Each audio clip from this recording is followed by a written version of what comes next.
一只疯狂绿鸟撑起了240亿美元的庞大帝国。见过这只绿鸟吗？多邻国 Duolingo。过去1年啊，我身边越来越多的人被它吸引，每天都会花不少的时间来打开这个绿鸟头像的 APP。多邻国啊，明明只是一款学习软件，但是却让全球5亿人为它熬夜刷题，月活用户呢突破了1个亿，这个数字几乎是游戏原神的2倍。在 TikTok 上，它是一只拿刀催更、阴阳怪气的发疯绿鸟；在朋友圈，它是无数年轻人引以为傲的1000天的自律勋章。更炸裂的是啊，多邻国去年狂赚了7亿美金啊，在纳斯达克撑起了一个超过240亿美金的庞大帝国。我们看过很多人分析多邻国啊，有人盯了它的人设营销，觉得它是玩转了品牌 IP 的吸金密码。但是啊，如果你真的认为多邻国的成功只是因为那个会搞人设，那可能完全忽略了这家公司最深层的逻辑。多邻国之所以能够火爆，背后啊不是一个单纯的商业故事，而是一套极其硬核的文化操作系统在驱动。今天啊，我们就透过这层发疯营销的外衣，用最深度的商业视角去看透多邻国这家公司，它究竟是如何利用文化作为底座，在过去的15年里完成了5次战略转型，穿越周期，它又是如何在每一个生死关口靠着价值观的纠偏，完成了惊人的自我进化。从商业表象到文化真相，欢迎来到行诺家文化进化论。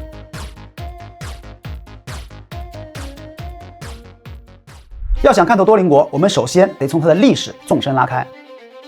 多邻国呢，2011年在美国的匹兹堡成立，由卡内基梅隆大学的教授路易斯·冯安和他的学生塞文哈克共同创立。在多邻国出现之前啊，如果你不付钱就想掌握一门外语啊，基本上是不可能的。比如当时垄断市场的如时通，一份软件就要卖到几百美金。冯安在危地马拉长大，深知在贫困地区学好英语意味着可以改变命运，但是呢，学费却又高不可攀。而他的学生哈克来自于瑞士，深知多语种环境下学习成本的沉重。于是呢，多邻国的起点其实就是一个特别纯粹的初心，让全球12亿想学外语的人都能免费学习。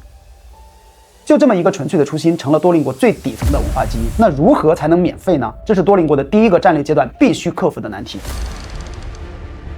多邻国的第一条战略路径也非常天才啊！如果能让用户的学习过程解决某些商业问题，是不是就可以形成闭环？于是多邻国的模式闭环产生了。用户免费学外语，练习时翻译的句子其实是在帮 CNN、BuzzFeed 等媒体翻译新闻稿。多邻国呢就向媒体收钱来补贴用户的免费学习，就这样一个完美的小闭环生成了。用户免费学知识，媒体付费得翻译，公司得资金维持免费。然而这种基于众筹翻译的战略很快就撞到了墙。冯安发现啊，初学者的翻译质量参差不齐，难以满足严肃媒体的要求。更致命的是，随着谷歌翻译等机器翻译的腾空而起啊，进化速度远超想象，媒体也不再愿意为此付费了。这个战略闭环的失效呢，使多邻国陷入了危机。如果继续走这条路，多邻国啊很有可能会沦为一家被时代淘汰的低端翻译外包公司。危机时刻，多邻国的核心价值观发挥了定海神针的作用，放眼长远 ，takes a long view。既然啊翻译业务损害了长期的用户体验，即便它能带来眼前部分的现金流，也要坚决砍掉。2014年，多邻国依然停止了绝大部分的 B2B 业务，回归到学习产品本身。砍掉收入之后，多邻国必须向新的战略进化，回归到学习本身，为更多人去提供服务，用极致的规模化战略去寻找新的拓展点。那如何实现极致的规模化呢？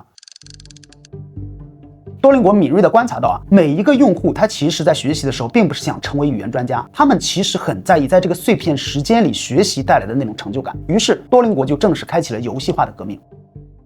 他们推出了同名 APP， 将课程设计成游戏闯关模式。在这里啊，多邻国的另外2个价值观成了核心驱动力，让一切变得有趣 ，make it fun 和快速交付 ，ship it。这不仅是为了好玩，而是这一套严丝合缝的商业逻辑。通过快速交付啊，多邻国每周运行数百次 A/B 测试。在多邻国，每个颜色的按钮、每个关卡的难度都要经过数据验证。这种极致的工程思维，其实就体现了多邻国用结果说话，而不是解释过程的价值观。他们不是单纯的靠着专家拍脑袋，而是让数据决定产品的方向。正是这种有趣的文化，才催生了最能留存用户的连胜机制，让多邻国在2013年成为了苹果历史上第一个年度 APP。那么在多邻国的第2个战略阶段，它用上瘾去对抗了人类学习的本能，成功的解决了教育产品留存率低这一死穴。数据显示啊，超过800万的用户连续打卡超过1年，90日留存率超过10%，远远超出了传统教育的 APP。当多邻国的产品力足够强，规模足够大时，商业机会就不再是找出来的，而是涌现出来的。到了2017年，已经积累了100万用户的多邻国，顺理成章地推出了付费订阅 Super Duolingo。事实证明啊，只要你的产品足够有趣，即使课程免费，依然有5%到7%的重度用户愿意为了无限体力或者说免广告而买单。这就是漏斗筛选的商业机制。多邻国开始进入第3个战略阶段。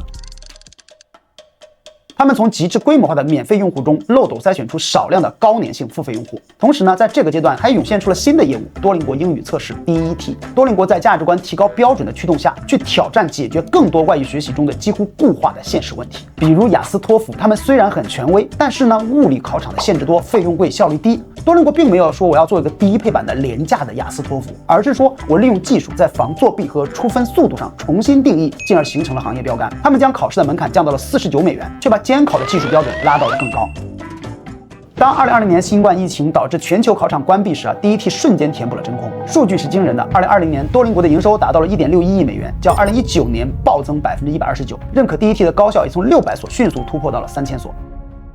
2021年，多邻国在纳斯达克上市，10年时间多邻国坚守着那个免费学外语的初心，经历了3次战略转型，从一个小闭环到用户极致规模化，再到涌现出 Super Duolingo 和 DET 这2个盈利业务，建立起了一套产品力、规模化、漏斗筛选、现金奶牛涌现的商业逻辑，支撑起了它100亿美金的市值。在2021财年，多邻国年营收飙升至2.5亿美元，同比大增55%。到了2021年底，付费订阅用户已经达到了250万，同比增长56%。随着财报的持续超预期多邻国的市值在随后几年也一路狂飙，最高峰时突破了240亿美元，这就是多邻国的第一个10年的跨越。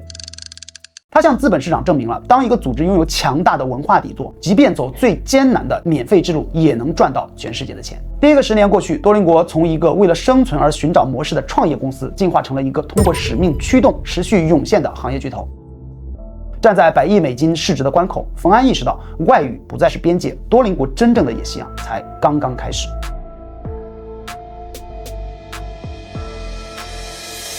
从2022年至今多邻国没有守住100亿美元市值的舒适圈，而是再一次完成了使命的边界扩张。多邻国意识到自己最有价值的战略逻辑，其实根本不是教外语，而是那套让人上瘾的学习路径设计。这就像萨蒂亚纳德拉在2024年担任微软 CEO 之后，发现微软最根本的战略逻辑根本不是让每个家庭、每个办公桌上都有一台电脑，而是解放生产力。于是纳德拉带着微软刷新了使命，预立全球每一人、每一组织成就不凡，然后将这个使命投射向战略的刷新。微软的战略从 Windows 转向云和 AI， 才有了后来微软重回世界第一。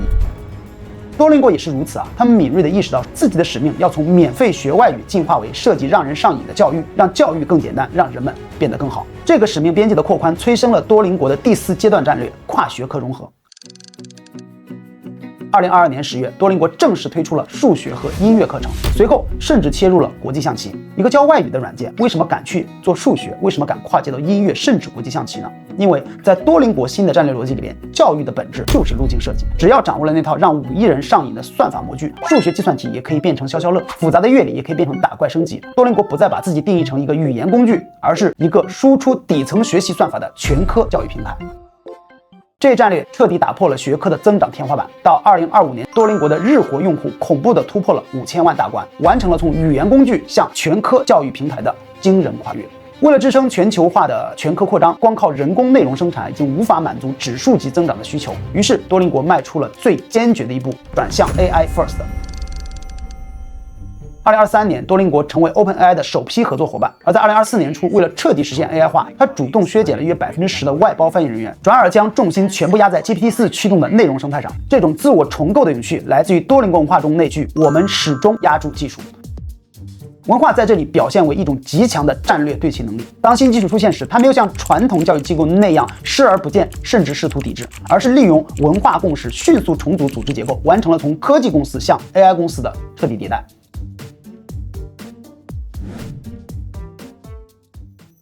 回到开篇，我身边很多人都是最近2年才开始认识和使用多邻国。其实早在2019年，多邻国就正式进入了中国，只是在最初的2年里边，它在巨头林立的本土教育市场根本没有激起太大的水花。真正的转折点发生在2022到2024年间，多邻国在中国的用户呈现指数级的暴增，瞬间成为其全球增长最快、最成功的市场之一。为什么？答案就是他那个刷新之后的普世使命，设计让人上瘾的路径，让教育变简单，让人变得更好，用这个完成了对中国内卷市场的降维打击。首先是使命的深度适配，在这个极度焦虑、人人都在拼命提分的教育土壤上，多邻国提供的不是那种让人痛苦拿高分的葵花宝典，而是日常生活的一种极其稀缺的数字氧气。他敏锐地觉察到，中国年轻人需要的不再是另一本逼你内卷的习题集，而是一种无痛的进步感。这种使命层面的降维适配，让他成功避开了与本土补习巨头的硬碰硬，开辟了一条全新的赛道。其次是战略的精准落子。2022年8月，多邻国上线了首个中国方言课程粤语，这不仅是一个功能的更新啊，更是一个标志性的战略事件。它证明了多邻国的战略不再是枯燥的背单词，而是回归到教育的本质，建立文化认同与身份认同。而推动这战略落地的正是那条核心价值观，让一切变得有趣。当国内教育 APP 还在疯狂打电话卖课、搞低价诱导时，多邻国利用那只绿色的鸟，在小红书朋友圈里疯狂玩梗，把学习变成了一种低压力的社交货币。这再次证明了当一套强大的文化操作系统遇到一个极度内卷的市场时它能够通过有趣和数据驱动，把枯燥的教育变成一种生活方式。当然，等待它的一定是一个成功的商业结果。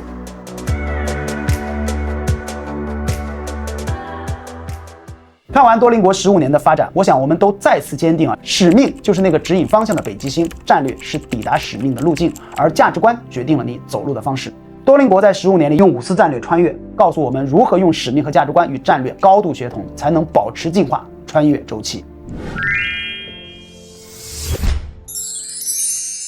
世界千变万化，商业错综复杂，唯有那些敢于刷新使命并用价值观守护每一个动作的组织，才能在时代的洪流中永远轻盈，永远进化。好，这期视频呢就到这里，如果对你有启发，记得点赞、关注、转发。从商业表象到文化真相，行诺家文化进化论，我们下期见。